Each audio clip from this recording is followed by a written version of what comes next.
রাহমাতুল্লাহি ওয়া বারাকাতুহু।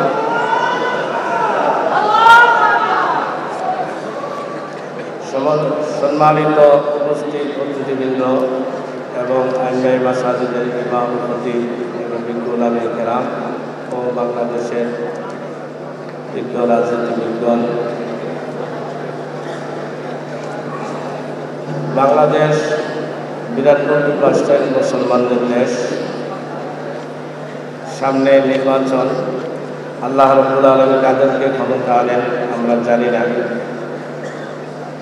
আল্লাহর ইচ্ছা যার হবে তিনি ক্ষমতা আসবেন। জুলাই বিপ্লবের মধ্য দিয়ে দেশ পরিবর্তন হতে যাচ্ছে,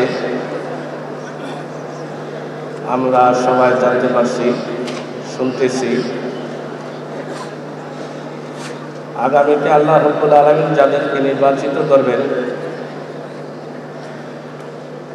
যদি আমরা দেখি যে ইমাম খতিবদের এই 7 দফা দাবি বাস্তবায়ন শুরু করেছেন, তাহলে মনে করব এই দেশ পরিবর্তন হতে যাচ্ছে, বাস্তবমুখী দেশের শান্তিময় পরিবেশের জন্য এগিয়ে যাচ্ছে।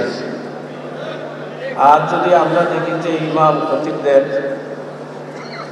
প্রাণের দাবি বাস্তবায়ন না করে এগিয়ে যাওয়া হচ্ছে, তাহলে মনে করব এই দেশ পরিবর্তন হবে না, নতুন করে বিপ্লব ঘটিয়ে পরিবর্তন ঘটাতে হবে।